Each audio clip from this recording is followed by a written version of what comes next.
Hey, it's our Realized Math Industry, and we are going to take a look at mirror terminology. So in the last video, we have been taking a look at these kind of mirrors.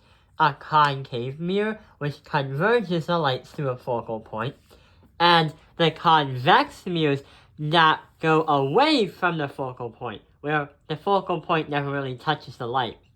So, we've been learning about how those two mirrors work. We also learned about how smooth surfaces can have a regular reflection.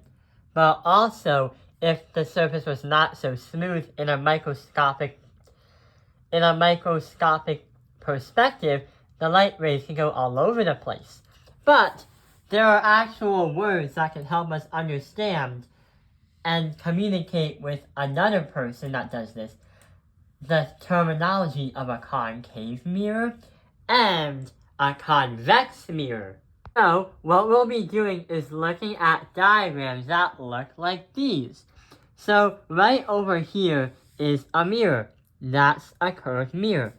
Is it a concave mirror or a convex mirror? Yeah, it's a concave mirror. Notice how the curve is pointing to the left and there's the object. That picture correctly matches with this picture right over here. So this must be a concave mirror.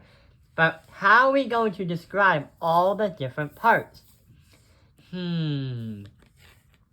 Well, there is a diagram, or there is a list of things that is self-explanatory, but it's also even better if we show it right on here. We have the principal axis, the vertex, the focal point, the center of curvature, the object, the image, the height of the object, the final height of the object, the distance to vertex, which is a positive number, and the distance from the vertex to the image. So let's see what we can do. The principal axis is always going to be on the middle line that intersects the middle of the mirror. So the principal axis is going to be right over here. This line right there. We can definitely see the vertex. The vertex is going to be right next to the mirror, like we said in the last video. Since it's a mirror and since it's curved, it has a vertex, just like the ones in parabolas with algebra.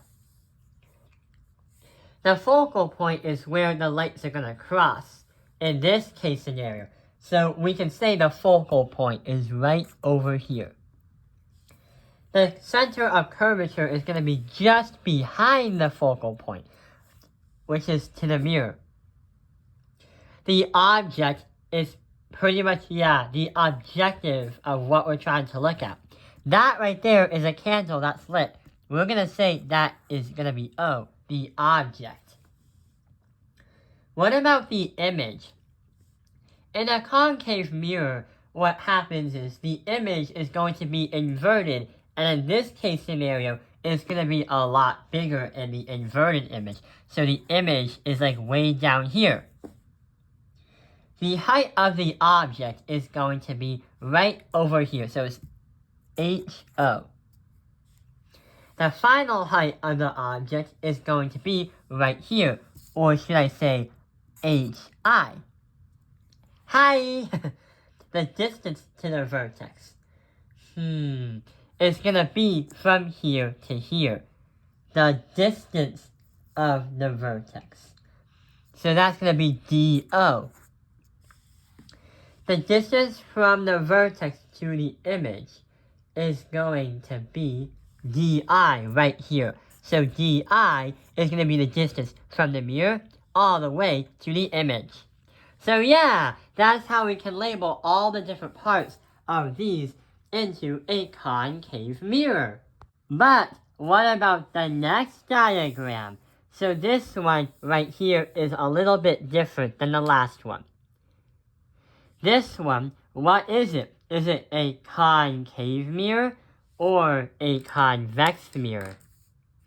Well, since the mirror is pointed in the other direction, and since light is always going to be pictured going from the left to the right, this is going to be a convex mirror, which matches the same diagram as this one right over here. But how are we going to label it with these words right over here? Well, here's what happens. We can definitely understand that the principal axis is always going to be that line that strikes through the middle. Sounds easy. We could also find the vertex, which is going to be right over here, right in front of the convex mirror.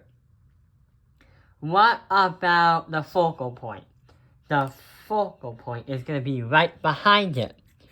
The center, or the center of curvature, is going to be right over here, which is already labeled.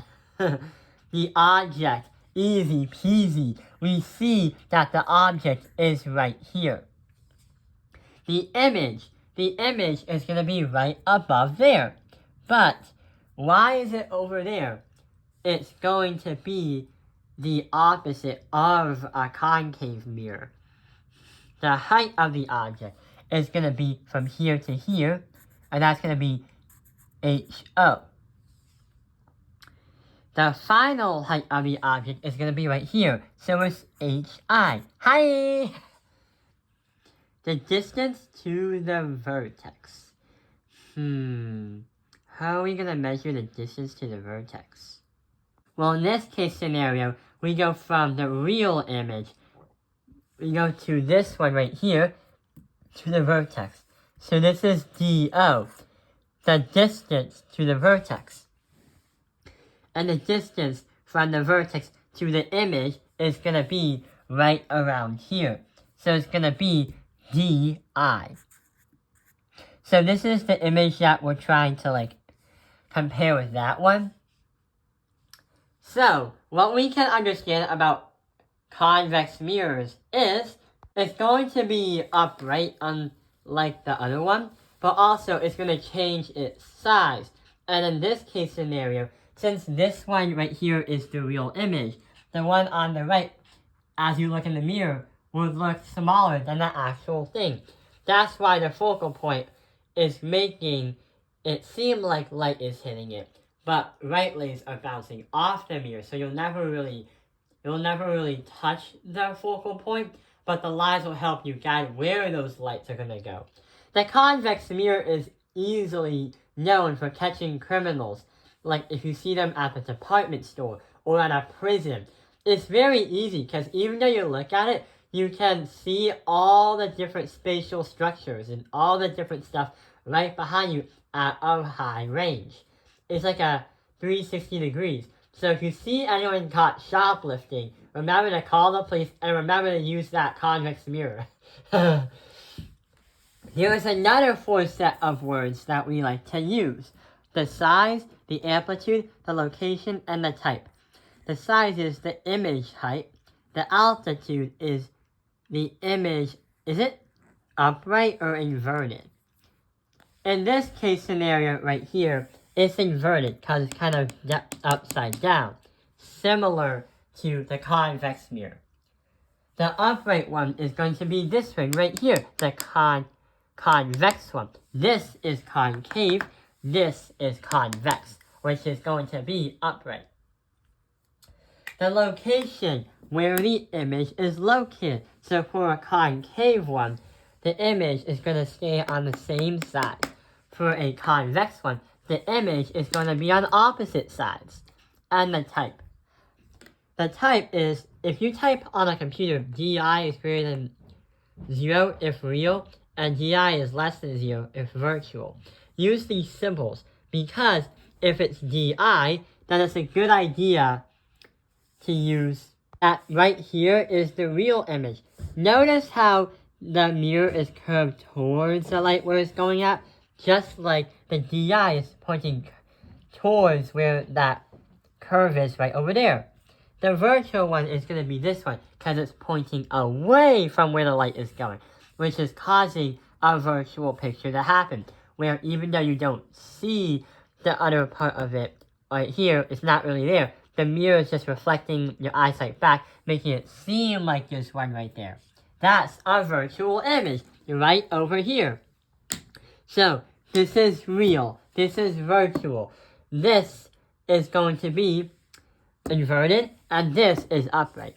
So now we know the terminology with convex and concave mirrors. I hope this video has helped you understand mirror terminology. Thank you for watching Top Carolina's Math Industry. Like and subscribe.